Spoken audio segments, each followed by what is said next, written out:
She can eat the leftovers in the kitchen, my daughter-in-law said with a dismissive wave. I stood there, invisible, while she seated everyone else at the table. What I did next with my late husband's inheritance made her face go white as a sheet. I'm grateful you're here with me today. Stay until the end of this story and comment which country you're watching from so I can see how far my experience has traveled. I never imagined that at 70 years old, I'd learn what it feels like to be erased by your own family. My name is Eleanor Hartley, and for the past 3 years, I've been living in what used to be my home. I say used to be because while my name is still on the deed, it hasn't felt like mine since my son Marcus married Vivienne. Let me take you back to the beginning so you understand how I ended up invisible in my own house. I grew up in a working-class neighborhood in Seattle, the daughter of a postal worker and a school teacher. My parents taught me the value of hard work, dignity, and treating people with respect, regardless of their station in life. I carried those values with me when I married Robert Hartley in 1975, 2 kids who had nothing but love and determination. Robert was a carpenter when we met, but he had dreams bigger than building other people's houses. We saved every penny we could, living in a tiny apartment above a bakery in Portland's Old Town district. I worked as a secretary during the day and took in sewing at night. Robert worked construction jobs and taught himself architectural drafting through correspondence courses. When Marcus was born in 1978, we were still living in that cramped apartment, but we were happy. I remember rocking him to sleep while the smell of fresh bread drifted up through the floorboards, singing lullabies while Robert sketched building designs at our kitchen table under a flickering lamp. It took us 15 years, but Robert eventually started his own construction company. Nothing fancy at first, just small residential projects, kitchen remodels, deck additions. But he was talented and honest, and word spread. By the time Marcus was in high school, Hartley Construction was building custom homes for wealthy clients in the West Hills. We bought our Victorian house in 1995, a beautiful 3-story home in the Alphabet District with original hardwood floors, bay windows, and a garden that became my sanctuary. It needed work, of course. The plumbing was a disaster, the electrical needed updating, and the kitchen was straight out of the 1950s. But Robert saw the potential, and together we brought it back to life. That house represented everything we'd built together. Every room held memories of Marcus's childhood, of dinner parties with friends, of quiet Sunday mornings with coffee and newspapers spread across the dining room table. The master bedroom where Robert would read architectural magazines until he fell asleep with his glasses still on. The study where Marcus did his homework while I helped him with his math problems. The kitchen where I baked birthday cakes and canned vegetables from our garden. Robert passed away 5 years ago from a heart attack. Sudden, devastating, the kind of loss that splits your life into before and after. He was 68, still working, still vital, still the man I'd fallen in love with over coffee at a diner 46 years earlier. The grief nearly consumed me. I wandered through that big house like a ghost, unable to sleep in our bed, unable to sit in his chair, unable to throw away his coffee mug that still sat on the kitchen counter where he left it that last morning. Marcus was wonderful during that time. He called every day, visited every weekend, helped me sort through Robert's things when I was ready. He was my anchor, the only person who understood what I'd lost because he'd lost his father. 6 months after Robert's funeral, Marcus started suggesting I shouldn't live alone. Mom, the house is too much for one person. The maintenance, the stairs, the yard work. Dad would want you to be taken care of. I resisted at first. The house was all I had left of Robert, of our life together. But Marcus was persistent, and I was so tired. Tired of eating dinner alone. Tired of waking up in an empty bed. Tired of maintaining a house that felt like a museum of my old life. What if Vivienne and I moved in with you? Marcus suggested one Sunday afternoon as we sat in my living room. We're cramped in our condo downtown. You have all this space. We could split the bills, help with maintenance, keep you company. It would be good for all of us. I'd only met Vivienne a handful of times by then. Marcus had been dating her for about 8 months. She was beautiful, poised, and came from a completely different world than ours. Her family, the Lorents, owned a boutique hotel empire called Laurent Luxury Properties.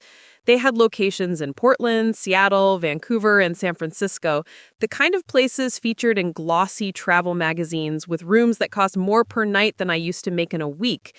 Are you sure Vivienne would want to live with her boyfriend's mother? I'd asked him. Marcus had laughed. Actually, it was her idea. She thinks you're lonely, Mom. She wants to help. That should have been my first warning sign. Looking back now, I can see how calculated it all was. But at the time, grieving and lonely, I heard what I wanted to hear. That my son cared about me. That his girlfriend was thoughtful and kind. That I wouldn't have to face the rest of my life alone in that big, empty house. They moved in 3 weeks later. The gradual erosion. The changes started small, so subtle I barely noticed them at first. Vivienne had excellent taste. There was no denying that.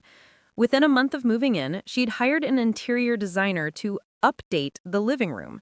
Robert's worn leather recliner, the one he'd sat in every evening to read the newspaper, disappeared one day while I was out of the grocery store. "It was falling apart, Eleanor," Vivienne said when I asked about it. She'd stopped calling me Mrs. Hartley, but had never quite managed to call me Mom. "I donated it to Goodwill. The new chair I ordered is much more supportive for your back. You'll love it." The new chair was a mid-century modern piece in dove gray fabric. Beautiful, but firm as a park bench. I sat in it once and never again. Next went the family photos from the hallway. "They make the space feel cluttered," Vivienne explained. "I've created a beautiful gallery wall in your bedroom with all the important ones. The hallway needed to breathe." My bedroom. As if the rest of the house was no longer mine to decorate. The china cabinet in the dining room was next. My mother's Wedgwood dishes, the ones she'd saved for years to buy, the ones I'd inherited when she passed, were packed away in boxes and moved to the basement. "They don't really fit the aesthetic I'm creating," Vivienne said, arranging her minimalist white porcelain set in the cabinet. "But don't worry, they're safe in storage. You can look at them whenever you want." I never went down to the basement to look at them. It felt too much like visiting my mother's grave. Marcus noticed my discomfort, but always sided with Vivienne. "She has an eye for design, Mom. The house does look more modern. Besides, it's not like she's throwing anything away. She's just updating things." But it wasn't just the furniture and dishes. It was the feeling of the house itself changing, becoming less mine with each passing week. Vivienne installed smart home technology throughout. Lights that turned on with voice commands, thermostats controlled by phone apps, cameras at every entrance. "It's for security," she assured me, "and energy efficiency." But I noticed the cameras were positioned to see into every common room. I noticed that Vivienne checked her phone constantly, monitoring who was where in the house. She hired a cleaning service that came twice a week. "You shouldn't have to worry about housework at your age," she said. But the cleaners followed her specific instructions, arranging things her way, moving my items into drawers and cabinets where I couldn't find them. The garden, my sanctuary, was professionally landscaped. The vegetable beds where I'd grown tomatoes and zucchini were replaced with ornamental grasses and succulents. "Much lower maintenance," Vivienne said. "You don't need to be out here in the hot sun digging in the dirt." But I liked digging in the dirt. I liked the feeling of soil under my fingernails and the satisfaction of growing food with my own hands. 6 months after they moved in, Marcus and Vivienne got married. A small ceremony at the Laurent Pearl with about 50 guests, mostly Vivienne's family and Marcus's colleagues from the architectural firm where he'd recently made partner. I wore my best dress and sat in the front row, smiling through the ceremony even though I barely knew anyone there. At the reception, I was seated at a table with some of Vivienne's distant cousins who spoke to each other in French and barely acknowledged my presence.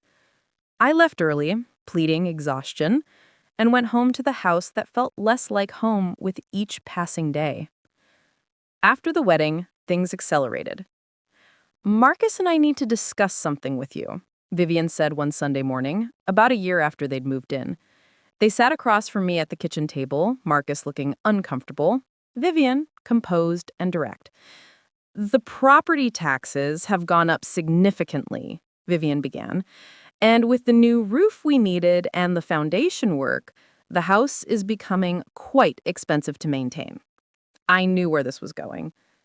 "I can contribute more," I started, but Vivienne held up a hand.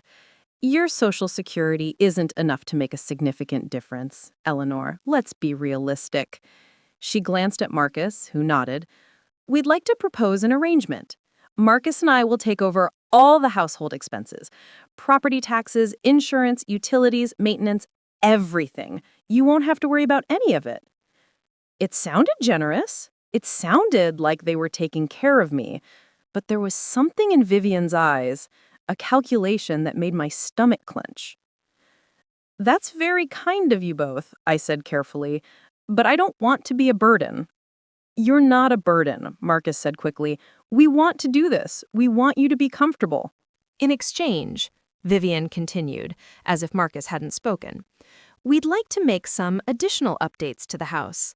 The kitchen is outdated, the bathrooms need work, and we'd like to convert the third floor into a proper master suite for us. The third floor, where Robert's study was, where we talked about eventually building a studio for him to work on his drawings in retirement. Of course, you'll have the entire second floor to yourself, Vivienne added. Your bedroom, the guest room, your bathroom, completely private. My floor. My private floor. In my own house. But I was tired of fighting. Tired of feeling like a guest in my own home. And the truth was, I couldn't afford the property taxes anymore. Robert had left me the house free and clear, but the monthly costs of maintaining it were eating through my savings faster than I wanted to admit. "Okay," I said quietly. "Thank you." Marcus looked relieved. Vivienne smiled, but it didn't reach her eyes. The renovations took 6 months. The kitchen was gutted and rebuilt with commercial-grade appliances and marble countertops. The third floor was transformed into a luxurious master suite with a spa bathroom and a balcony overlooking the garden. And I found myself spending more and more time on the second floor, in what had become my designated area of the house. The isolation. The dinner invitations stopped around the same time the renovations finished. At first, Marcus and Vivienne would invite me to join them for meals. We'd sit together in the new dining room, making awkward conversation, while Vivienne's personal chef, a young man named Julian, who came 3 times a week, served elaborate courses. But gradually, those invitations became less frequent. "Mom, we're having a business dinner tonight. Clients from Vivienne's hotel. Probably pretty boring for you." Or Vivienne would say, "Eleanor, we're having some friends over, young people. You won't know anyone. You'd probably be more comfortable upstairs." I'd nod and smile and retreat to my room, listening to the sounds of laughter and conversation drifting up from below, smelling the amazing food I wasn't invited to share. I started eating dinner alone most nights. I'd make myself a sandwich or heat up soup and eat at the small table in my bedroom while watching television. Sometimes Julian would leave me a plate of whatever he had prepared, beautifully arranged portions wrapped in plastic in the refrigerator with a sticky note that said, "For Eleanor."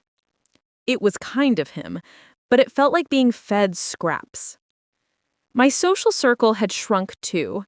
Most of my friends were couples we'd known with Robert, and after he died, those invitations had dwindled. People didn't know what to do with a widow. I made them uncomfortable, a reminder of mortality at dinner parties. I tried to maintain some friendships, but it was hard when I couldn't reciprocate hospitality. I couldn't invite people over without checking with Vivienne first, and her answer was usually a polite version of no. "Eleanor, I have a conference call that afternoon. I need the house quiet." "Eleanor, we're having some friends over that weekend. It's not a good time." Eleanor, the house is being photographed for a magazine feature. I need everything perfect. My house being photographed for a magazine without me in it, presumably, because I didn't fit the aesthetic.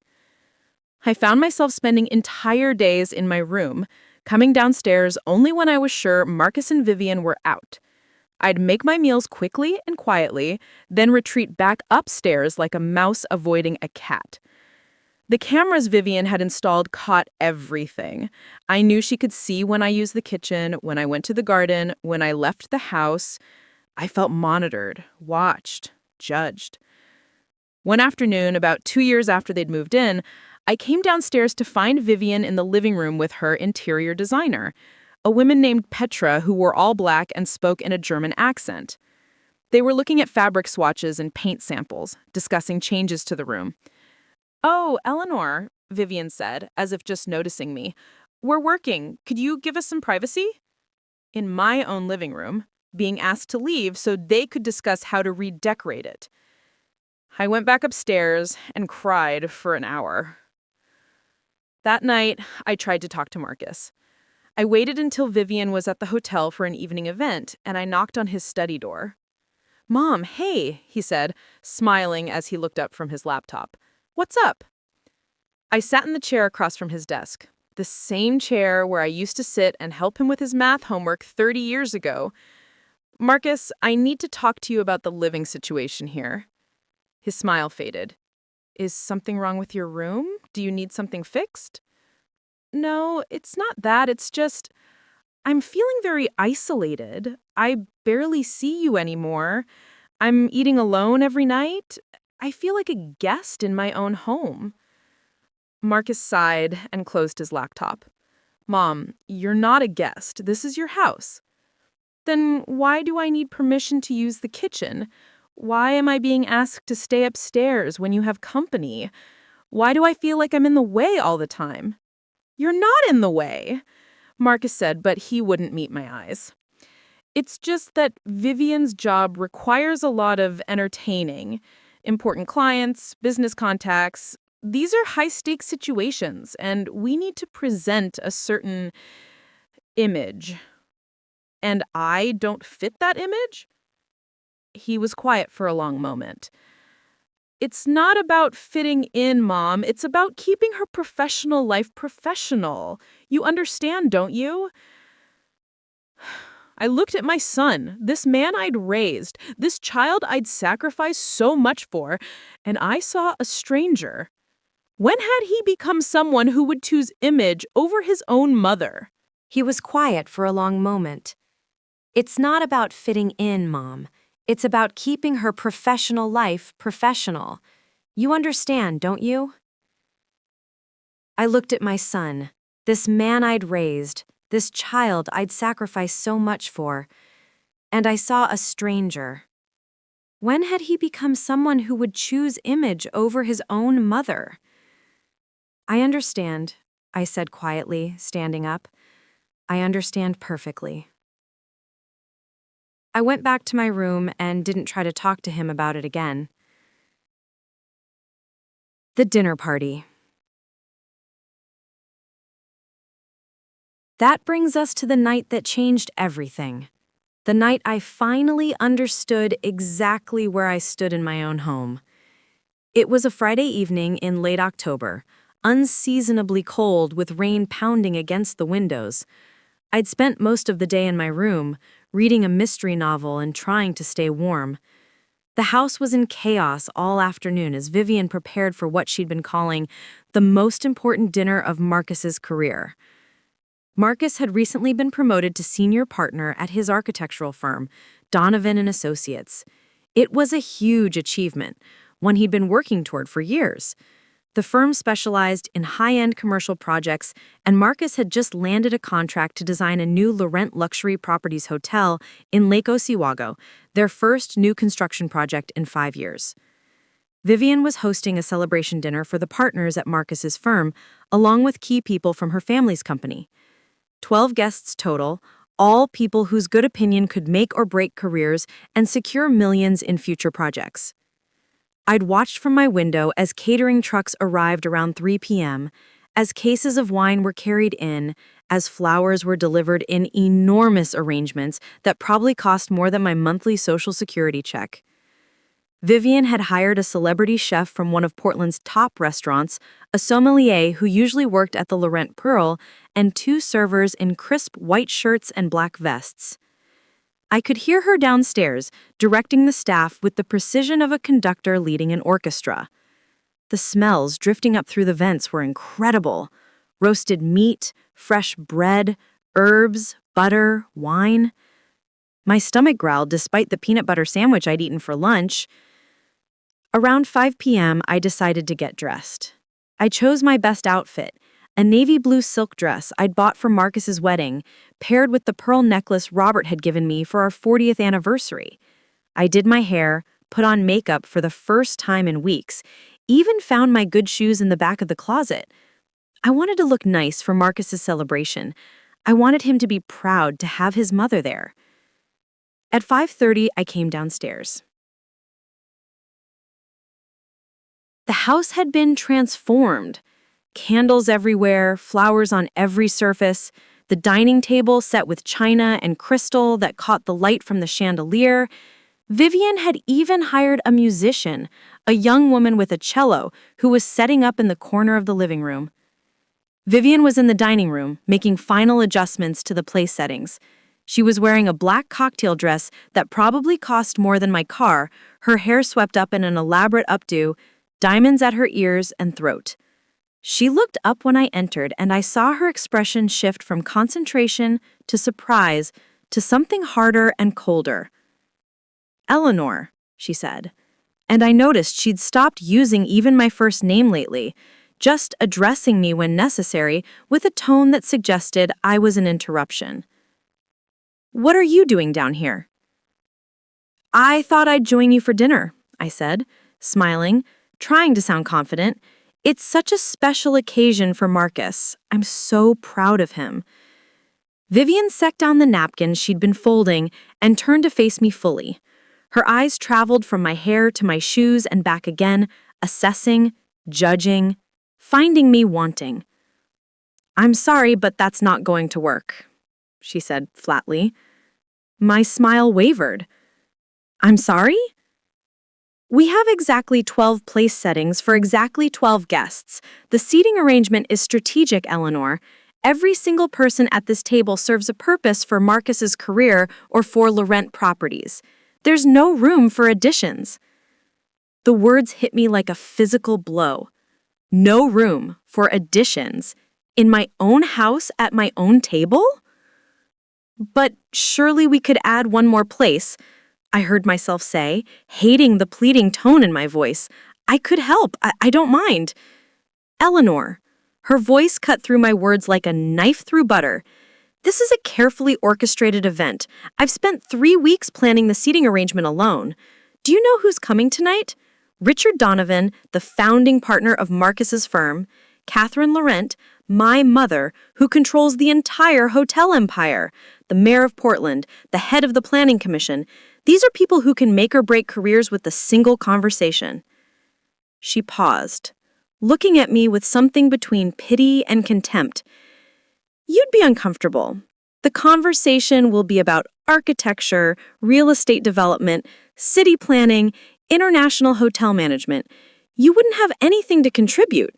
You'd just sit there, silent and awkward, making everyone else uncomfortable."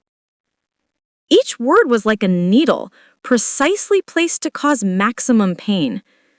"This is my house," I said quietly, my voice shaking. "My son. My table." So yes, your name is on the deed. But functionally, practically, financially, this is our house now.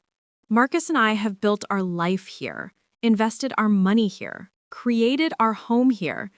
And tonight, we need our home for something important. "Does Marcus know about this?" I managed to ask, though my throat felt like it was closing. "Does he know you're excluding me from his celebration dinner?" Something flickered across Vivienne's face.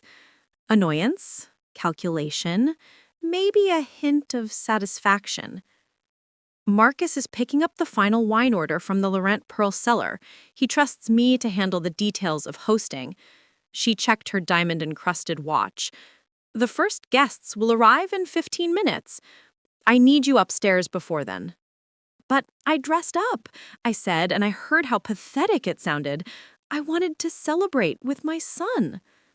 Eleanor. Vivienne's voice softened slightly, but it was worse than her coldness. It was the voice you'd use with a child who doesn't understand. I'm not trying to be cruel.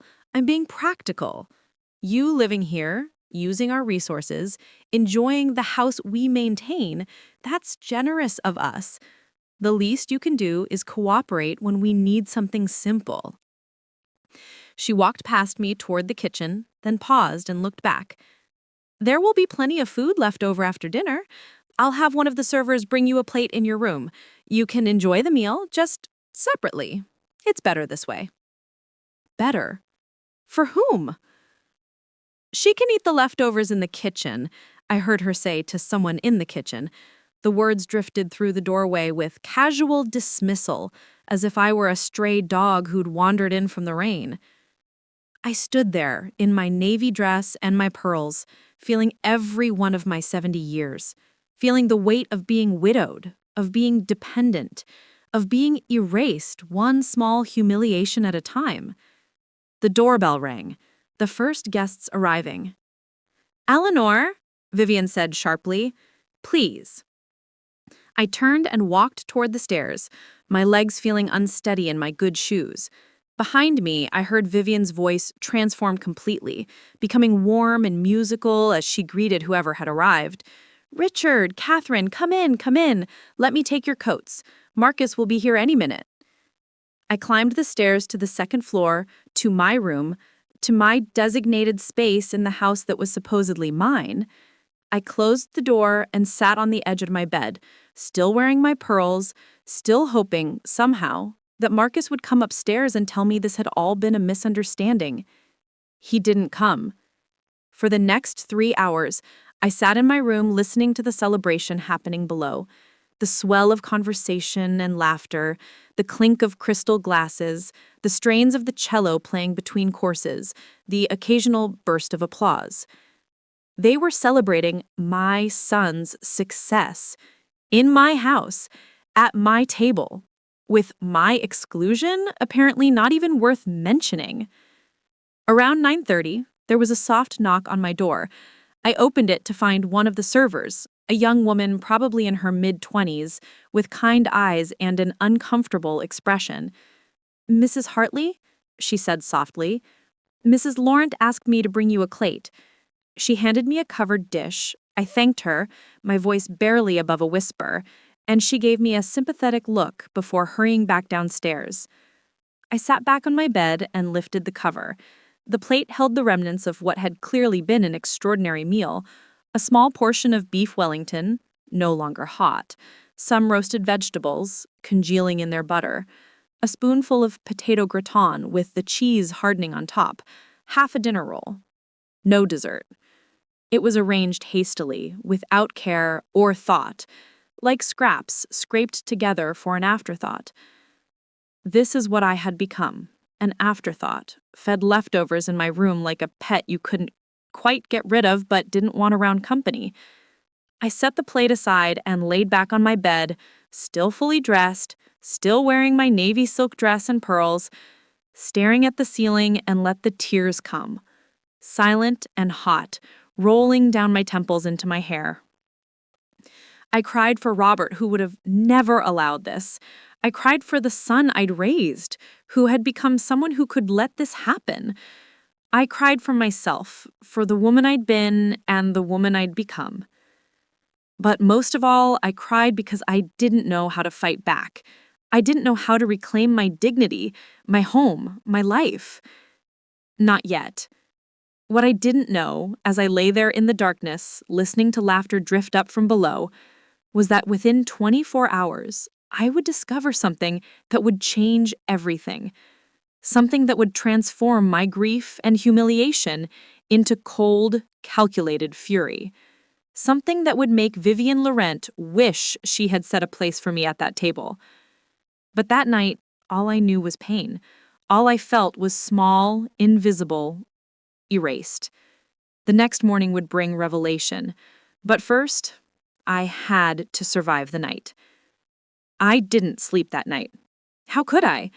I lay in bed fully dressed, still wearing my navy silk dress and pearls, staring at the ceiling while sounds of the dinner party filtered up through the floorboards. Laughter, conversation, the clink of crystal glasses, the murmur of success being celebrated while I remained invisible 2 floors above. Around midnight, I heard a soft car doors closing, engines starting, guests leaving with warm goodbyes that drifted through my window. Vivienne's voice, bright and charming, thanking everyone for coming, Marcus's deeper tone, confident and happy, discussing future projects and promising to follow up on Monday. I heard them come upstairs to their 3rd floor master suite, their footsteps passing my door without pausing. I heard water running, doors closing, and then nothing but the creaking of the old house settling around me. I finally got up around 2 a.m., changed into my nightgown, and washed my face. The woman in the mirror looked old, defeated, with red-rimmed eyes and mascara smudges I'd been too numb to notice earlier. I looked at the pearls still around my neck, the ones Robert had saved for months to buy me, and carefully put them back in their velvet box. I crawled into bed and pulled the covers up to my chin, but sleep wouldn't come. My mind kept replaying the evening on an endless loop. Vivienne's cold dismissal, her words about the house being functionally theirs, the casual cruelty of she can eat the leftovers in the kitchen, the plate of cold scraps brought to my room like I was a dog being fed under the table. But what hurt most was Marcus, my son, the boy I'd raised alone after Robert started working long hours to build the business, the child I'd helped with homework, driven to soccer practice, sat up with during nightmares, the young man I'd supported through college, through his first job, through every milestone of his life. He'd been downstairs celebrating the biggest achievement of his career, and he hadn't come up to check on me once, hadn't wondered where I was, hadn't questioned why his mother wasn't at the table. Or worse, he had known. He'd known and allowed it. That realization kept me awake until dawn began creeping through my curtains, gray and cold like the rain still falling outside. The discovery. I must have dozed off around 6 because I woke with a start at 7:30 to the sound of my phone buzzing on the nightstand. A notification, an email. I reached for my reading glasses and squinted at the screen, expecting spam or a newsletter I'd forgotten to unsubscribe from. Instead, I saw a name that made my heart skip: Westbridge Financial Services. Westbridge was the company that managed what remained of Robert's estate. After he passed, they'd help me navigate the financial aftermath, set up my accounts, ensure I had access to everything I needed. I received monthly statements from them, usually just routine updates on my small investment portfolio. But this email had the subject line, Urgent, Annual Trust Distribution Notice, Robert J. Hartley Memorial Trust. My hands started shaking as I opened it. The email was from Jennifer Moss, the financial advisor who'd been handling Robert's accounts. It was formal, professional, but there was a personal note at the beginning that caught my attention. Dear Mrs. Hartley, I hope this message finds you well. I'm reaching out because our annual review has flagged some concerning activity regarding the Robert J. Hartley Memorial Trust that requires your immediate attention. As you know, your late husband established this trust in 2015 with specific instructions for annual distributions to designated beneficiaries. However, we've noticed irregularities in the distribution patterns over the past 18 months that don't align with the original trust documents. Please call my direct line at your earliest convenience to discuss this matter. I've also attached the last 3 years of trust activity for your review.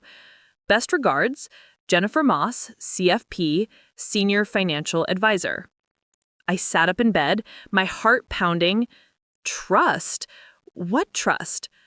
Robert and I had always been straightforward with our finances. We had a joint checking account, savings, a modest investment portfolio. When he died, everything had been transferred to me except for his 401k, which had specific beneficiary designations. I'd never heard anything about a trust. With trembling fingers, I opened the attached PDF document. It was dense with financial terminology and columns of numbers, but I forced myself to read slowly, carefully. The document header read, Robert J. Hartley Memorial Trust, established March 2015, current value $847,000. $847,000.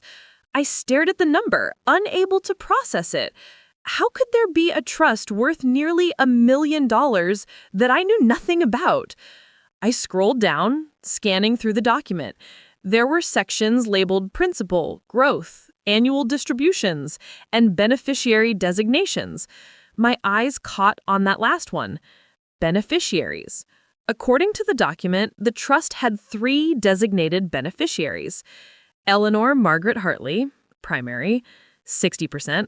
Marcus Robert Hartley, secondary, 35%. Portland Children's Hospital, tertiary, 5%. I kept reading, my confusion growing with each line. The trust had been established with an initial deposit of $500,000 in March 2015, funded by the sale of some commercial property that Robert's construction company had owned. Over the past 9 years, it had grown through conservative investments. According to the terms Robert had set up, the trust was supposed to distribute income annually, 4% of the total value to me each year for living expenses, 2% to Marcus for educational or professional development purposes, and 1% to the Children's Hospital. But here's what made my blood run cold. The distribution history for the past 18 months showed something very different. In 2023, the distributions were Eleanor Hartley, $0, Marcus Hartley, $58,940, Portland Children's Hospital, $0.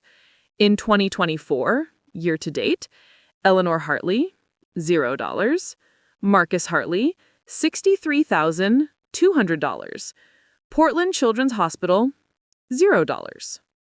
I read it 3 times to make sure I understood correctly.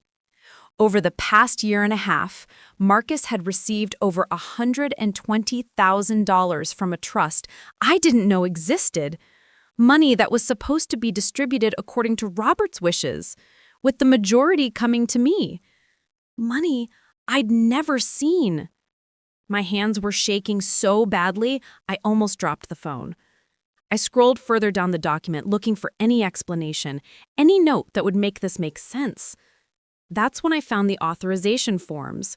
In April 2023, someone had submitted a beneficiary distribution modification request to Westbridge Financial.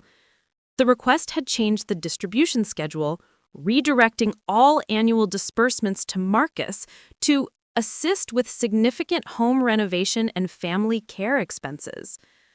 The request had been signed by 2 people, Marcus Robert Hartley and Eleanor Margaret Hartley. My signature was right there, next to Marcus's, on a notarized document dated April 15, 2023. Except I'd never seen this document before in my life. I'd never signed it. That wasn't my signature. I zoomed in on the image, studying the handwriting. It was close, I'd give them that. But the way the R and Eleanor curved was wrong. The loop in the Y of Hartley was too tight. Someone had forged my signature, probably practicing from the documents I'd signed when Marcus and Vivienne had taken over the household expenses. I sat there in my bed, in my nightgown, holding my phone with both hands to keep it steady, and felt the world tilt on its axis. Robert had left me money. Enough money that I could have been financially independent, that I never would have needed to rely on Marcus and Vivienne, that I could have maintained my dignity and autonomy. And Marcus had stolen it from me. Not borrowed. Not borrowed with permission. Stolen with a forged signature and lies to a financial institution. The room felt too small suddenly, the air too thick. I couldn't breathe. I stumbled to the bathroom and splashed cold water on my face, gripping the edge of the sink to stay upright. Over $100,000. Gone. Taken by my own son. And for what? The renovations, probably. The third-floor master suite, the gourmet kitchen, the smart home technology, all the updates that Vivienne had insisted were necessary, that Marcus had claimed they were paying for out of their own pockets. They'd been paying for it with my money. Money Robert had left specifically to ensure I'd be taken care of after he was gone. I looked at myself in the bathroom mirror, really looked. The woman staring back at me wasn't the defeated, exhausted person I'd seen at 2 a.m. There was something different in her eyes now. Something harder. Anger. Pure, cold, clarifying anger. The confrontation begins. I got dressed carefully, deliberately. Not in my comfortable house clothes, but in a pair of slacks and a sweater. I did my hair. I put on lipstick. I wanted to look composed, in control. It was 8:30 on a Saturday morning. I could hear movement from the third floor, the sound of Marcus and Vivienne starting their day. I waited until I heard them come downstairs, until I smelled coffee brewing in the kitchen. Then I walked down, the email printed out and folded in my pocket, my phone with the full PDF file charged and ready. They were both in the kitchen. Vivienne was at the counter in an expensive silk robe, scrolling through her phone while the professional espresso machine Marcus had installed hissed and steamed. Marcus sat at the breakfast bar, still in his pajamas, reading something on his tablet. They looked up when I entered, and I saw surprise flash across both their faces. I rarely came downstairs this early anymore. "Mom?" Marcus said, his voice uncertain. "Good morning. Did you sleep okay?" "No," I said simply. I didn't sleep at all, actually. Vivienne's eyes narrowed slightly, but she said nothing, just returned to her phone with studied indifference. "I'm sorry about last night," Marcus continued, though his tone suggested he was apologizing more out of obligation than genuine regret. The dinner ran late. It was a really important evening for the firm. "I'm sure it was," I said, adding Ambitzer Alesh, adding cream to my coffee. "Must have been quite a celebration. The food smelled wonderful." "It was incredible," Marcus said, seeming to relax slightly. "Julian outdid himself. You should have seen the beef Wellington. It was—" He stopped, seeming to realize the insensitivity of describing in detail the meal I hadn't been invited to share. "I did see it," I said calmly. "When it was brought up to my room, cold, on a plate that looked like it had been scraped together from what everyone else left behind." The silence that followed was sharp enough to cut glass. "Mom," Marcus started, but I held up a hand. "I'm not here to discuss last night's humiliation, although we will be discussing it eventually. I'm here to ask you about the Robert J. Hartley Memorial Trust." I watched Marcus's face change. The color drained from his cheeks, and his eyes went wide with something that looked like panic. Vivienne's head snapped up from her phone, her expression shifting from boredom to sharp attention. "What?" Marcus said, but his voice came out as barely a whisper. I pulled the printed email from my pocket and unfolded it, slowly, deliberately. "The trust your father established in 2015. The one worth $847,000. The one that's been distributing money annually, except all of that money has been going to you for the past 18 months, instead of being distributed according to the actual trust documents." Marcus stood up so quickly his stool scraped against the floor. "Mom, I can explain." "Can you?" I kept my voice level, cold. "Can you explain how you managed to change the distribution schedule on a trust where I'm the primary beneficiary? Can you explain how my signature appeared on authorization forms I never saw, never signed, never even knew existed?" Vivienne was on her feet now, too, her phone forgotten on the counter. Eleanor, I think you're confused. I'm not confused. I looked at her directly. I'm many things right now. Angry, betrayed, hurt, but confused isn't one of them. I pulled out my phone and opened the PDF, scrolling to the signature page. This is a notarized document dated April 15th, 2023. It changes the distribution of trust income, redirecting money that should have been coming to me straight into Marcus's account. I held up the phone, showing them the forged signature. That's not my signature. Someone forged it. Marcus's face had gone from pale to red. Mom, please, let me explain. It's not what you think. Then what is it, Marcus? Explain to me how this is anything other than theft. Explain how you took over $120,000 from a trust your father set up specifically to take care of me, using a forged signature and lies to the financial institution. We needed the money. The words burst out of him like they'd been held back under pressure. Do you have any idea how much the renovations cost? How much it takes to maintain this house? We've put everything we have into making this place livable. With my money. I slammed my coffee cup down on the counter, and it was like something broke inside me. All the months of swallowing my words, of making myself small, of accepting humiliation, came pouring out. You stole my money to pay for renovations I never asked for in my house, and then you had the audacity to tell me I should be grateful that you're taking care of me? We are taking care of you, Vivienne interjected, her voice sharp. You live here rent-free, Eleanor. You use utilities we pay for. You benefit from every single improvement we've made. I live in my own house, I shouted. The house my husband and I bought 30 years ago. The house his construction company renovated with his own hands.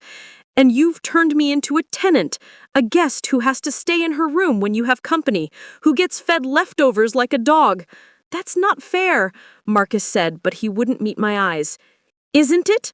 Last night you celebrated the biggest achievement of your career in this house, at this table, and where was I?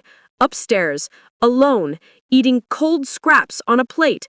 When did I become so unimportant to you that you didn't even question why I wasn't there? You wouldn't have understood the conversations, Vivienne said dismissively. It was all business talk, industry connections. I raised him. I pointed at Marcus, my hand shaking with rage. I worked 2 jobs while your father built his business. I helped him with his homework every night. I drove him to every practice, every game, every school event. I sacrificed my own education, my own career, to make sure he had every opportunity. And you're telling me I wouldn't have understood conversations about his success? Marcus finally looked at me, and there were tears in his eyes. Mom, please. How long has this been going on? How long have you been taking money from the trust? He was quiet for a long moment.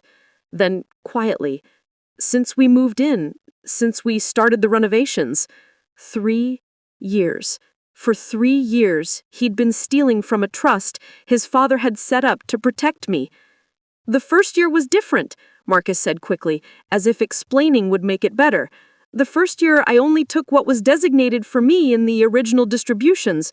But then the renovation costs ballooned, and Vivienne's family was investing in the new hotel project, and we needed to contribute our share to show we were serious partners.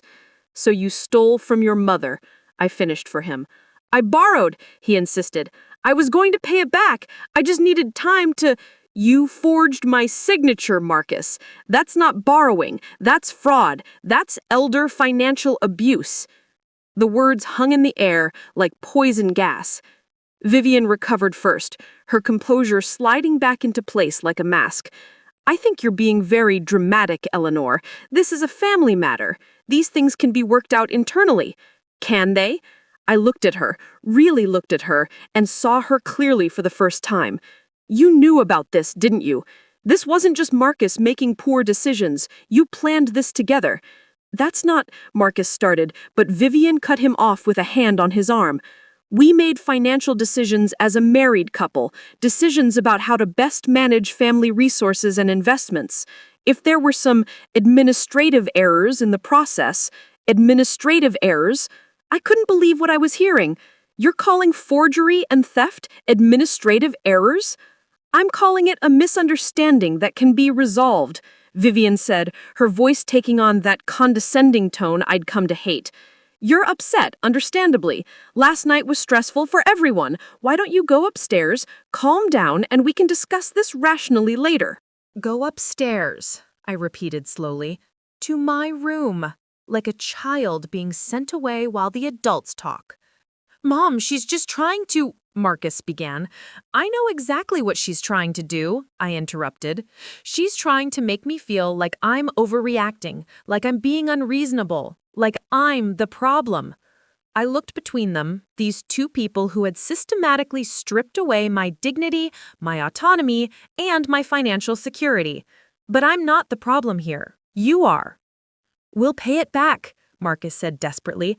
Every penny, I swear, Mom, we'll pay it back. Just please don't. He stopped, seeming to realize what he was about to say. Don't what? I asked. Don't report this to the police? Don't tell the financial institution that my signature was forged? Don't let anyone know what you've done? He looked down at his feet, unable to answer. I think, Vivienne said, her voice tight with barely controlled anger, that you need to consider the consequences of making this a legal matter, Eleanor. Think about what it would do to Marcus's career if this became public. Think about how it would look to his firm, to my family, to everyone we know. Are you threatening me? I asked quietly. I'm asking you to think about your son, about his future, about whether you really want to destroy his life over a misunderstanding about money. I stared at her, at this woman who had taken over my home, who had isolated me from my own son, who had treated me like an inconvenience to be managed. And I saw her strategy clearly now. Make me feel guilty, make me feel like I'd be the villain if I pursued this, make me responsible for the consequences of their own criminal behavior. It was the same manipulation she'd been using all along, just more direct. Let me be very clear, I said, my voice steady now, calm. This is not a misunderstanding. This is theft, this is fraud, and I will not be made to feel guilty for being angry that my own son stole from me. I walked to the kitchen door, then paused and turned back. I'm going to my room now, not because you told me to, but because I need time to think about what to do next. I'm going to call my financial advisor, I'm probably going to call a lawyer, and then we're going to have a very serious conversation about the future. Mom, please, Marcus said, his voice breaking. Don't do this. We can fix this. We're family. I looked at my son, at the man he'd become, and felt something crack in my chest. Family, I repeated softly. You're right, Marcus. We're family. Which is why this hurts so much. Your father left that money to ensure I'd be taken care of. He knew what it was like to struggle, to worry about bills, to wonder if there would be enough. He wanted me to have security, dignity, independence. I paused, fighting back tears. And you took that from me. You took what he left me, forged my name, and spent it on your house, your career, your life. Then you made me feel like I should be grateful to you for letting me live in my own home. You let your wife treat me like a servant, feed me leftovers like a stray dog, and you said nothing? I'm sorry, Marcus whispered. I'm so sorry, Mom. I don't know if sorry is enough anymore, I said. I walked out of the kitchen and up the stairs to my room, my legs shaking, but my back straight. Behind me, I could hear Vivienne's voice, low and urgent, talking to Marcus. I couldn't make out the words, but I could hear the tone. Damage control, strategy, planning their next move. But they had made one critical mistake. They had underestimated me. They had assumed that because I was old, because I was widowed, because I had allowed myself to be diminished for the sake of peace, that I would continue to accept whatever they decided to do. They were wrong. I closed my bedroom door and sat on my bed with my phone in my hands. First, I called Jennifer Moss at Westbridge Financial, then I called a lawyer's card I'd kept when Robert died. Then I made one more call that would change everything. I called Catherine Laurent, Vivienne's mother. Because if they wanted to play games about reputations and consequences, I was about to show them what that really meant. The war had just begun. And this time, I wasn't going to be the one eating leftovers. My hands were steadier than I expected as I scrolled through my contacts to find Catherine Laurent's number. I'd gotten it 2 years ago at Marcus and Vivienne's wedding when she'd insisted all family members exchange contact information for emergencies. I doubted she'd imagined this kind of emergency. Catherine Laurent was a formidable woman in her late 60s, with steel gray hair she wore in an elegant chignon and the kind of presence that commanded attention without raising her voice. She'd made a point of sitting with me for 20 minutes at the wedding reception, asking about Robert and his construction business with what seemed like genuine interest. The phone rang 3 times before she answered. Catherine Laurent speaking. Her voice was crisp, businesslike. Mrs. Laurent, this is Eleanor Hartley, Marcus's mother. I apologize for calling on a Saturday morning, but I have a matter that requires your attention. There was a brief pause. Eleanor, what a surprise. Is everything all right? Is Marcus okay? Marcus is fine physically, I said carefully, but there's been a situation involving him and Vivienne that I believe you should be aware of, both as Vivienne's mother and as a business partner in their ventures. Another pause, longer this time. When Catherine spoke again, her tone had shifted to something more focused. I'm listening. I took a deep breath and laid it out clearly, methodically. The trust Robert had established, the forged signature, the redirected funds totaling over $120,000, the renovations to my house funded with stolen money. I kept my voice level, stating facts without emotional embellishment. When I finished, the silence on the other end stretched so long I thought the call might have dropped. Mrs. Laurent, are you still there? I'm here. Her voice was quiet, but I could hear steel underneath. Eleanor, these are serious allegations. Do you have documentation? I have the trust documents showing the original distribution schedule. I have the modified authorization with what appears to be my forged signature, and I have bank records showing the actual distributions. I can send everything to your email if you'd like to review it. Please do, immediately. She rattled off her personal email address. Eleanor, I need to ask you something directly. What do you want from this phone call? Are you asking for help, or are you informing me before you take legal action? It was a fair question, and I appreciated her directness. Both, I suppose, I admitted. I wanted you to know before this becomes public, which it will once I contact the authorities about the forgery. But I also thought you should know that the renovation work on my house, which I believe Marcus and Vivienne represented as their own investment when discussing the Lake Oswego Hotel partnership, was actually funded with stolen money. I heard Catherine exhale sharply. The Lake Oswego project. Marcus contributed $200,000 to secure his position as the architectural lead. Are you telling me that money came from your trust? I don't know for certain where all of it came from, I said, but given that he's taken $122,000 from the trust over 18 months and spent significant additional amounts on renovations to my house, I have questions about where his supposed personal investment originated. As do I now. Catherine's voice had gone cold. Eleanor, I'm going to make some calls. Don't contact the authorities just yet. Give me until Monday morning. Can you do that? Why should I wait? Because if what you're telling me is true, this affects more than just your family situation. If Marcus misrepresented his financial position to secure the Lake Oswego contract, if he used fraudulent funds as his buy-in to the project, the Laurent family has significant liability exposure.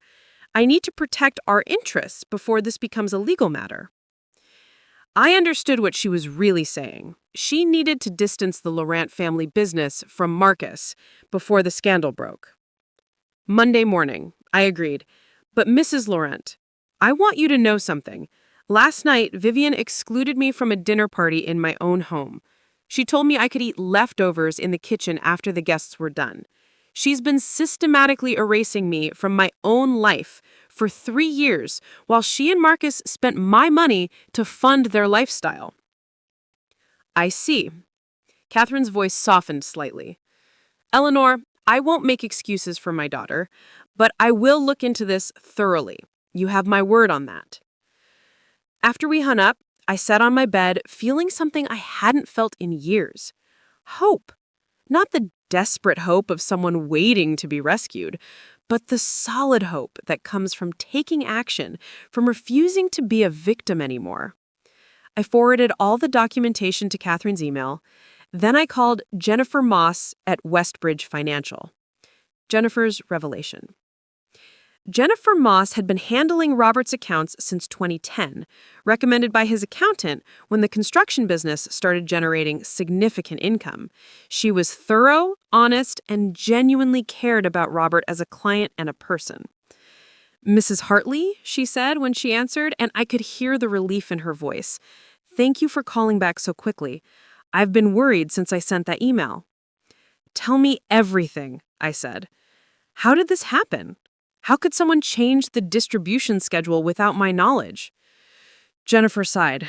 I'll be completely honest with you, and I'm prepared to accept responsibility for our firm's oversight. In April 2023, we received what appeared to be a properly executed distribution modification request. It had both your signature and Marcus's, it was notarized, and it included a cover letter from you explaining that due to health issues and the complexity of managing the trust yourself, you wanted to simplify the distributions by having everything go directly to Marcus, who would then handle your living expenses. My hands clenched around the phone. I never had health issues. I never wanted to simplify anything. I know that now, Jennifer said quietly. But at the time, we had no reason to question it. The signatures looked legitimate, the notary stamp appeared authentic, and frankly, this isn't an uncommon arrangement for elderly beneficiaries who want their children to handle their finances. Except I'm not an elderly beneficiary who needs a child to handle my finances. I'm a competent 70-year-old woman whose signature was forged. I believe you, Mrs. Hartley, and I've already begun an internal investigation. I pulled all the original documentation this morning. The modification request was submitted by Marcus in person. He came to our office with the paperwork, met with one of our junior advisors, and provided copies of both signatures along with the notarized forms. Which junior advisor? Timothy Chen. He's only been with us for about 2 years. He followed protocol, checked the signatures against our files, verified the notary information. Everything appeared legitimate. Can I see the original documents, not just the scanned copies? Absolutely. In fact, I'd like you to come to our office Monday morning so we can review everything together. If your signature was forged, we need to document that officially and begin the process of filing reports with the appropriate authorities. I felt a chill run down my spine. What kind of authorities? Adult Protective Services, for one. Financial exploitation of a vulnerable adult is a serious crime. And, depending on the amounts involved and the methods used, potentially the FBI if this crosses certain thresholds for fraud. The FBI. My son could be facing federal charges. Jennifer must have heard something in my silence, but her voice softened. Mrs. Hartley, I know this is difficult, but you need to understand the severity of what's happened here. Someone forged your signature on legal documents to steal a substantial amount of money from you. That's not a family disagreement. That's a crime.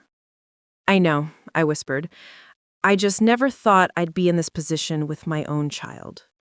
I'm sorry, Jennifer said, and she sounded like she meant it. Can I ask you something? Over the past 18 months, has Marcus been giving you money for living expenses? The cover letter that came with the modification request said he'd be managing your expenses directly from the trust distributions.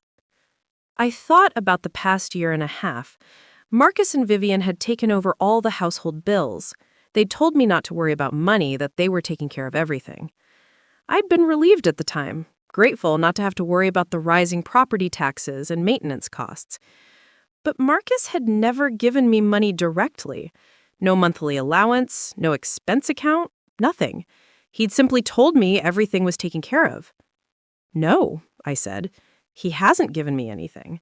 He took over the household expenses, but that was supposedly coming from his own income. So the money he claimed he was using for your care has actually been spent on what? Renovations to my house, investments in his business ventures, funding his lifestyle. The words tasted bitter. Mrs. Hartley, this is worse than I thought. Not only did he forge your signature and redirect trust funds, but he also falsified the purpose of those funds. That's multiple counts of fraud. We arranged to meet Monday morning at 9. After I hung up, I sat staring at my phone, processing everything. The situation was bigger than I'd realized, more serious, with consequences that would extend far beyond a family argument. My son could go to prison. The thought should have filled me with horror or guilt, but I felt strangely numb. Maybe I was in shock. Or maybe some part of me had already accepted that Marcus had made his choices and now he would face the consequences. Digging deeper. I spent the rest of Saturday in my room going through every piece of financial documentation I could find. Robert had been meticulous about record keeping, and I'd kept everything after he died, even things I didn't fully understand at the time. In the bottom drawer of my dresser, in a locked box I hadn't opened in months, I found Robert's personal files, his will, insurance policies, business documents, and a leather journal I'd never looked at closely. The journal was filled with Robert's handwriting, notes and thoughts about various projects and plans. I flipped through it slowly, and near the end, dated March 2015, I found an entry that made my breath catch. Set up the trust today. $500,000 from the Commercial Street property sale. Jim Henderson says if I invest conservatively, it should grow to about $800K by the time I'm 70. That's enough to take care of Ellie if something happens to me. The distribution schedule gives her the majority, like it should. She's sacrificed so much for this family. Marcus is successful now, making good money, but Ellie put her whole life on hold to support my business and raise our son. She deserves security and independence. Told Marcus about the trust last month. He seemed happy for his mother. Said it was a good plan. I trust him to look out for her if I'm not around.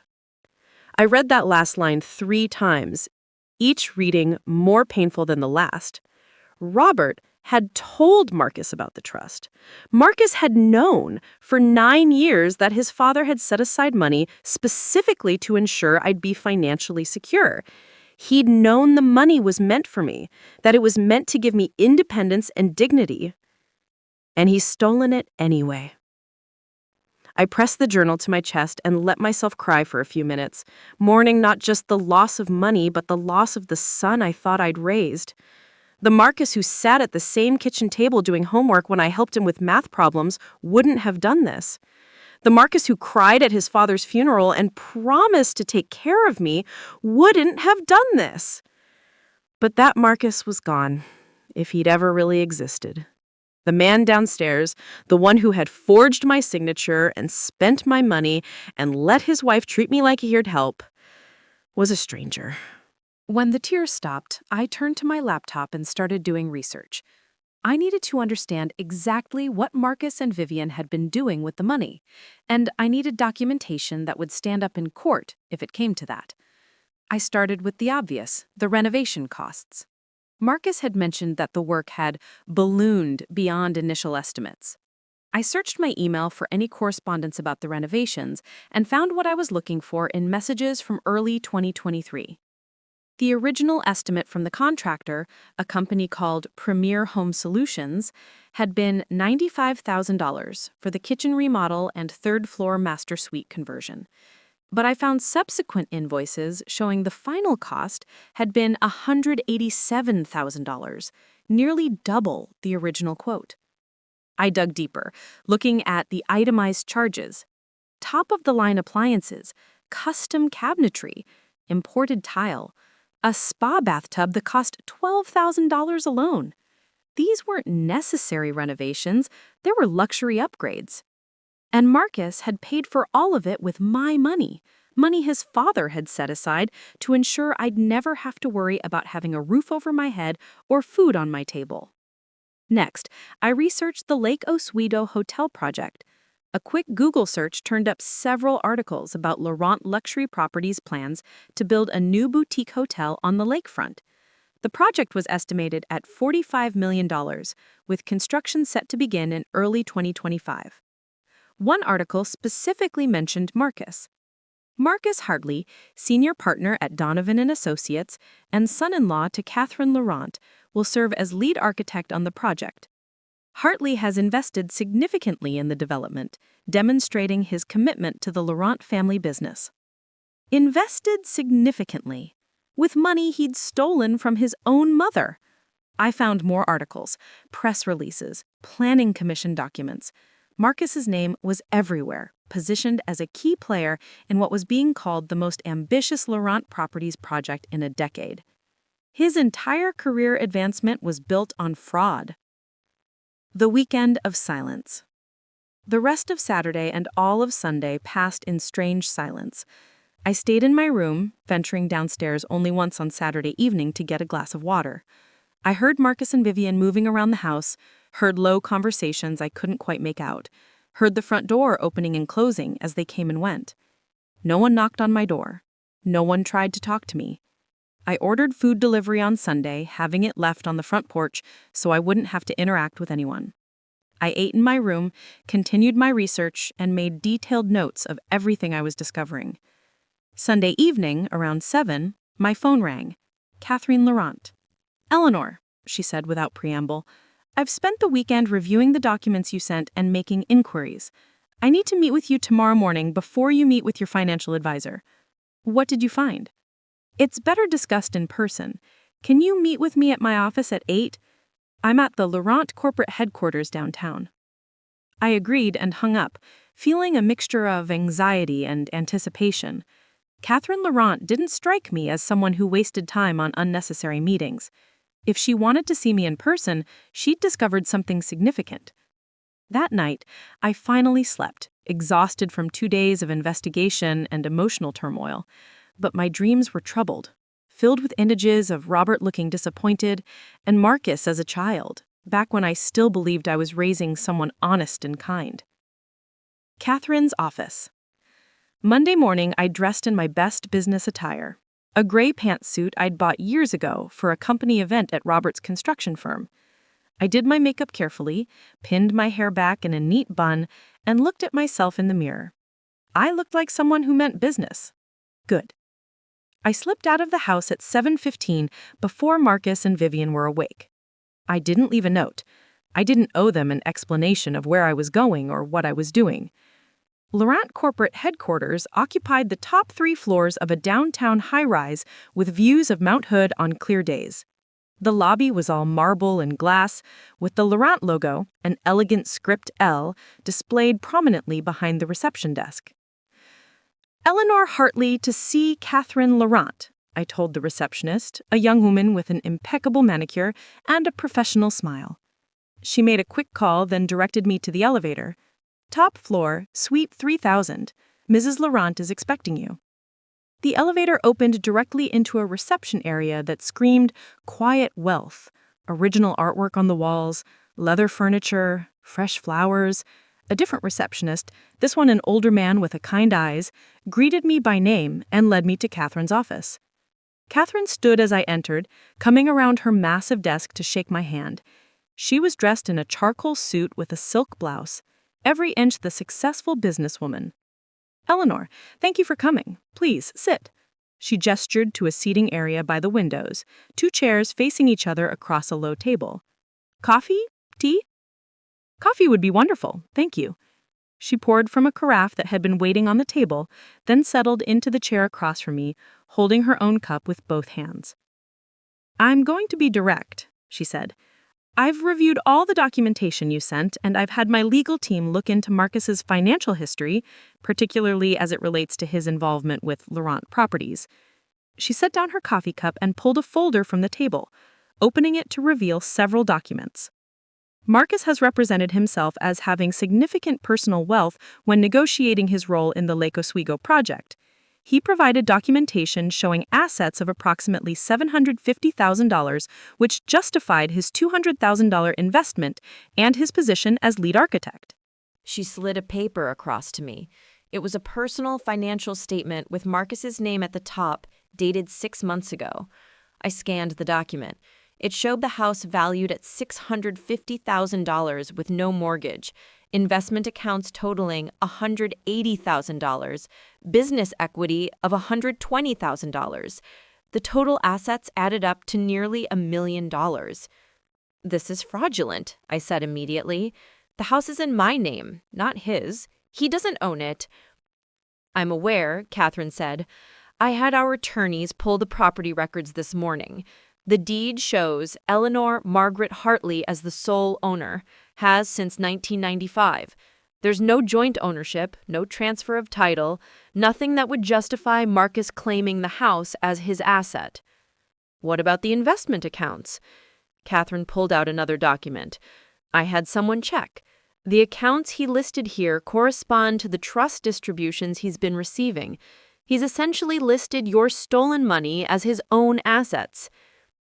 The audacity of it took my breath away. He'd stolen my money, then used it to inflate his net worth, which he'd then used to secure a high-profile position on a major project? "There's more," Catherine continued. "The $200,000 he invested in the Lake Oswego project, it came from a home equity line of credit he took out on your house 6 months ago." I stared at her. "He took out a loan against my house?" "A $250,000 line of credit using forged documents that claimed he was the owner. The bank didn't do sufficient due diligence because the loan-to-value ratio was conservative, and Marcus presented himself as a senior partner at a prestigious architectural firm with significant assets." My house. He used my house as collateral for a loan to invest in his career advancement.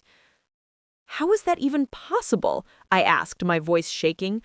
"How could a bank approve a loan without verifying ownership?" "It shouldn't be possible, and that bank is going to have serious problems once this comes to light," Catherine said grimly. "But it happened. Marcus has been running a sophisticated fraud operation using your identity, your assets, and your trust fund to build his career and lifestyle." She pulled out more documents, laying them out one by one like cards in a damning hand. He used trust distributions to pay for renovations that increased the appraised value of the house. He then used that inflated value to justify the home equity loan. He invested that loan in the hotel project, which secured his position as lead architect. That position, combined with his fabricated net worth, made him attractive to other potential clients and partners. "It's a house of cards," I said slowly. "Built on fraud, forgery, and theft from his own mother," Catherine agreed. "Eleanor, I need you to understand something.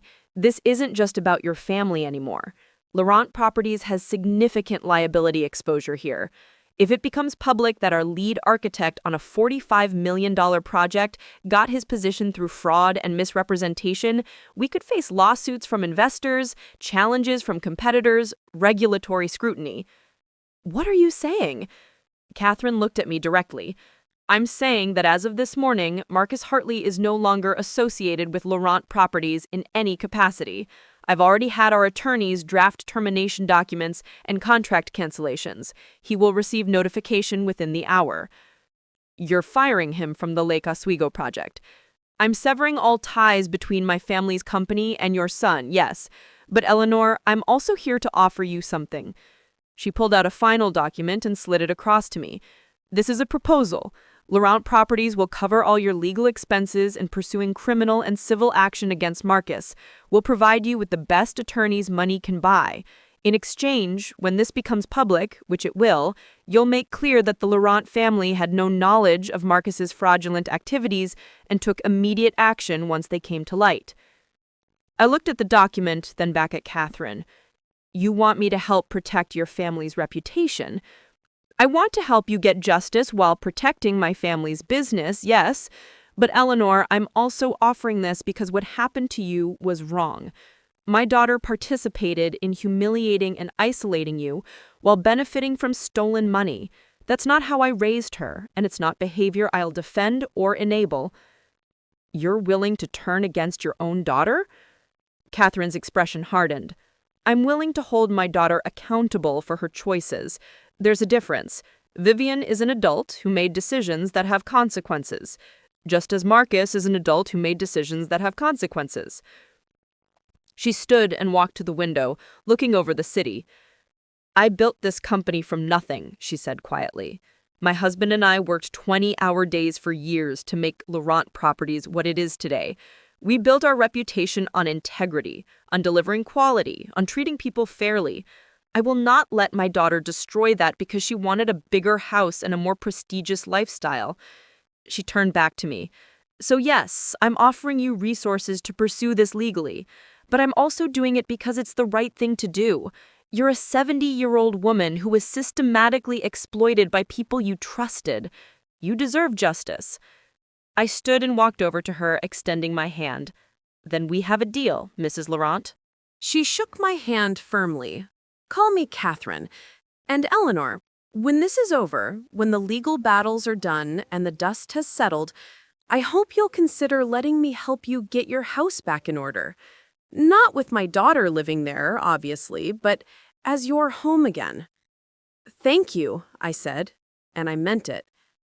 As I left her office and headed to my meeting with Jennifer Moss at Westbridge Financial, I felt something I hadn't felt since Robert died. I felt powerful, not in control of everything, but in control of myself, of my choices, of my future. Marcus and Vivienne had tried to erase me, to make me invisible and inconsequential. They were about to learn what a terrible mistake that was. I left Catherine's office at 8:45 a.m. and drove directly to my meeting with Jennifer Moss at Westbridge Financial. My phone had been buzzing in my purse throughout the meeting with Catherine, but I'd ignored it. Now, sitting in my car in the parking garage, I finally looked. 17 missed calls from Marcus, 12 text messages, 3 voicemails. I didn't listen to the voicemails or read the texts. Whatever panic he was experiencing now was nothing compared to what was coming. Jennifer was waiting for me in a private conference room, along with another woman she introduced as Patricia Vance, Westbridge's compliance officer. The original documents were spread across the table, each one sealed in a protective sleeve. Miss Hartley, Patricia said, her expression grave, we need to verify the signature on these modification forms. Can you examine them carefully and tell us if this is your signature? I studied each document, comparing the forged signature to my real one on the original trust papers. The differences were subtle but clear once you knew what to look for. The slant was slightly off, the pressure of the pen strokes uneven. Someone had practiced, but not perfectly. This is not my signature, I said clearly. I never signed these documents. I never authorized any changes to the trust distribution. Patricia nodded and made notes. I need to inform you that we'll be filing a report with Adult Protective Services and referring this matter to law enforcement. The forgery of financial documents involving this amount of money is a serious felony. I understand. Jennifer leaned forward. Mrs. Hartley, there's something else you should know. When Marcus submitted these documents 18 months ago, he also provided a letter from a physician stating that you were experiencing early cognitive decline and needed assistance managing your affairs. My blood ran cold. What physician? A Dr. Nathan Westbrook. The letter stated that you'd been his patient for 6 months and that he recommended you have a family member assist with complex financial decisions. I've never heard of Dr. Nathan Westbrook. I've been seeing the same doctor for 15 years, Dr. Sarah Chen at Portland Family Medicine. Patricia pulled out another document. We verified Dr. Westbrook's credentials this morning. He's a real physician, licensed in Oregon, practices internal medicine in Beaverton. But when we called his office, they have no record of you ever being a patient. So Marcus forged a doctor letter too? It appears that way. We've already contacted Dr. Westbrook's office. They're reviewing their records to determine if the letter is completely fabricated or if their letterhead was stolen and misused. I sat back in my chair, trying to process the scope of Marcus's deception. It wasn't just a forged signature on a single document. It was a systematic fraud involving multiple fabricated pieces of evidence, all designed to paint me as mentally incompetent and in need of his help. There's more, Jennifer said quietly. I pulled the records of every interaction we had with Marcus over the past 18 months. He called our office monthly to check on the trust balance and confirm distributions. Each time, he told our staff that you were doing well, but preferred to let him handle the confusing financial stuff. She slid a log of phone calls across to me. Dates, times, notes from each conversation. Marcus creating a narrative of a loving son caring for his declining mother, all while stealing from her. What happens now? I asked. Patricia outlined the process.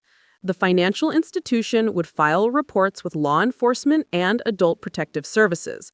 They would freeze the trust and launch an internal investigation. They would work with law enforcement to document the fraud and recover whatever funds could be recovered. The criminal investigation will take time, she warned. Months, possibly longer. Financial crimes are complex, and prosecutors want airtight cases. Are you prepared for that? I thought about Catherine's offer of legal support. I have resources, I said, and I'm not going anywhere. The return home. It was nearly noon when I finally drove back to the house. My house. I kept reminding myself of that as I pulled into the driveway. No matter what Marcus and Vivienne had done, no matter how they'd treated me, the house was still legally mine. Marcus's car was in the driveway. So was an unfamiliar black sedan I didn't recognize. I steeled myself and walked through the front door. Voices came from the living room. Marcus, Vivienne, and a man I'd never seen before, all standing in various poses of distress. Marcus's face was red and blotchy, like he'd been crying. Vivienne looked furious. The stranger, a man in his 50s wearing an expensive suit, turned as I entered. Mrs. Hartley, I presume, he said, extending his hand. I'm Richard Donovan, senior partner at Donovan & Associates. I shook his hand warily. Mr. Donovan. He's been having a very enlightening conversation with your son, and I understand there are some serious legal issues involving fraud and misrepresentation. That's correct. Marcus stepped forward, his face desperate. Mom, please, I can explain everything. If we could just talk privately. No, I said simply. I'm done with private conversations where you manipulate and lie to me. Whatever you have to say, you can say it in front of everyone. Richard Donovan cleared his throat. Perhaps I should excuse myself. No, I said again. You should stay. You should hear what kind of man you made a senior partner. I looked at Marcus directly, and I saw him flinch from something in my expression. Your father set up a trust to take care of me after he died. $847,000, meant to ensure I'd never have to worry about money or depend on anyone. You knew about it. He told you about it 9 years ago. Marcus opened his mouth to speak, but I held up a hand. You forged my signature to redirect the trust distributions to yourself. You stole over $120,000 from me. You fabricated a letter from a doctor claiming I had cognitive decline. You took out a $250,000 loan against my house using forged documents. You used all of that stolen money to fund renovations, investments, and a lifestyle you couldn't actually afford. I turned to Richard Donovan. He used my stolen money to make himself appear wealthy enough to invest in the Lake Oswego Hotel project. Everything about his financial position was a lie. Richard's face had gone from curious to horrified. "Marcus, is this true?" "I can pay it all back," Marcus said desperately. I just need time." "It's already too late for that," I said. "Catherine Laurent fired you from all Laurent Properties projects this morning. Westbridge Financial has filed reports with law enforcement and Adult Protective Services. The banks that approved your fraudulent loans are being notified. Within 24 hours, this will be a criminal investigation." Vivienne finally spoke, her voice shaking with rage. "You vindictive bitch! You're going to destroy his entire career over money? We're family!" I looked at her, this woman who had systematically erased me from my own home, who had fed me leftovers while celebrating with important guests, who had treated me like an inconvenience to be managed. "Family," I repeated softly. "You excluded me from my own son's celebration dinner. You told the caterers I could eat leftovers in the kitchen like a dog. You isolated me, humiliated me, and benefited from money stolen from me, all while making me feel like I should be grateful for your charity." I turned back to Marcus. "Your father worked himself to death, building something to leave us. He wanted me to be secure, independent, dignified. You took that away from me. You forged my signature. You lied about my mental capacity. You used my home as collateral for your schemes. And then you let your wife treat me like I was nothing." "Mom, I'm sorry."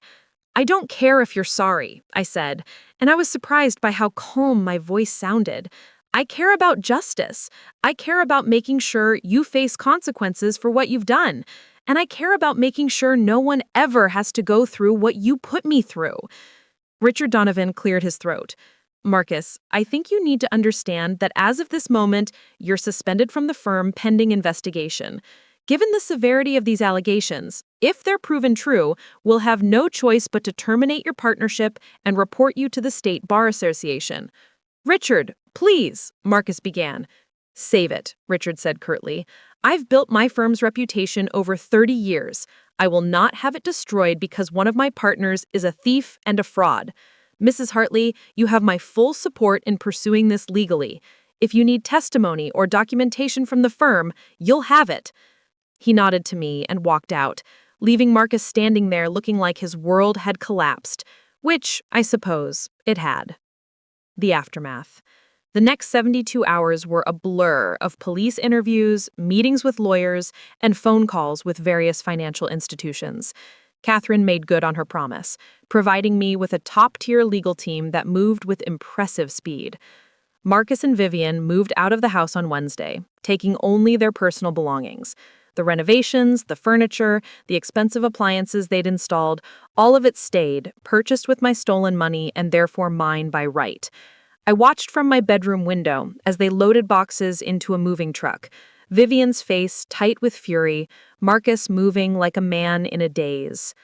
I felt no satisfaction in watching them leave, no triumph, just a deep, aching sadness for what could have been, for the son I'd thought I was raising, for the family I'd thought we were. On Thursday, Adult Protective Services sent a caseworker named Maria Rodriguez to check on me. She was a warm woman in her 40s who treated me with respect and genuine concern. "How are you doing, Mrs. Hartley?" she asked as we sat in my living room. My living room now. Truly mine again. "I'm okay," and I was surprised to realize it was true. Better than I've been in years, actually. "That's common," Maria said. "Victims of financial exploitation often report feeling relief once the abuse stops, even though the legal process ahead is stressful. I'm not a victim," I said firmly. "Not anymore." She smiled. "No, you're a survivor, and you're very brave for reporting this." The criminal investigation moved forward with the efficiency that comes from having extensive documentation. The forged signatures were verified by forensic experts. The fabricated doctor letter was confirmed as fraudulent. The home equity loan fraud was documented. Marcus was arrested on Friday, charged with multiple counts of forgery, fraud, and elder financial abuse. He posted bail within hours, Vivienne's family money, I assumed. But the damage to his reputation was done. The story hit the local news by Saturday. "Prominent architect charged in elder abuse scheme," read the headline. Marcus's photo, the same professional headshot from his firm's website, stared out from the news broadcast. Catherine called me that evening. "Are you watching the news?" "I saw it," I said. "How are you holding up?" "I'm fine, really. I know it sounds strange, but I feel free." "It doesn't sound strange at all," Catherine said. "Eleanor, I want you to know that Vivienne is no longer living with me either. I've made it clear that if she wants a relationship with me going forward, it will be on very different terms." "I'm sorry you're going through this with your daughter." "Don't be. She's an adult who made terrible choices. Just like Marcus." Catherine paused. "I do want to ask you something, though.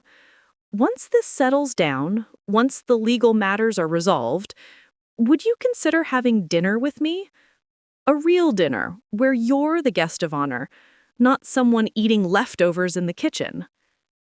I found myself smiling. I'd like that very much.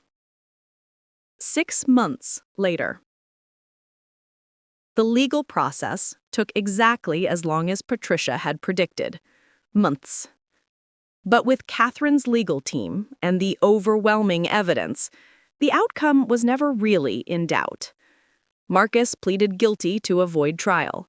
He was sentenced to 18 months in prison, ordered to pay full restitution plus penalties, and lost his architectural license. His partnership at Donovan and Associates was dissolved. His marriage to Vivienne ended in divorce 3 months after his arrest. The trust funds were restored to their proper distribution schedule. The fraudulent home equity loan was voided, the bank accepting responsibility for their failure in due diligence. I received not just the stolen money back, but additional damages. I used some of that money to hire a contractor, not Premier Home Solutions, to undo some of Vivienne's more egregious changes to the house. Robert's study on the 3rd floor was restored. My mother's Wedgwood dishes went back in the china cabinet. The garden was replanted with vegetables. The house began to feel like home again. I also used the money to hire a part-time companion, not because I needed help, but because I wanted company. Her name was Grace, a retired teacher in her 60s who came 3 days a week. We cooked together, gardened together, played cards, and watched old movies. She was there because I wanted her to be, not because I was lonely or desperate or had no other options. That was the difference. Catherine and I did have that dinner at the Laurent Pearl's rooftop restaurant. We sat at the best table, the one with views of the city lights and Mount Hood in the distance. The meal was extraordinary, and I was treated like royalty. "To new beginnings," Catherine said, raising her wine glass. "To dignity," I replied, touching my glass to hers. As I drove home that night, past the city lights and familiar streets, I thought about everything that had happened. The humiliation, the theft, the betrayal, the investigation, the justice. I thought about the woman I'd been a year ago, eating cold leftovers alone in her room, invisible and erased in her own home. And I thought about the woman I was now, driving back to a house that was truly mine, with money in the bank and the knowledge that I'd fought for myself and won. I pulled into my driveway and sat for a moment, looking at the Victorian house that Robert and I had bought all those years ago. It was still standing, still beautiful, still mine.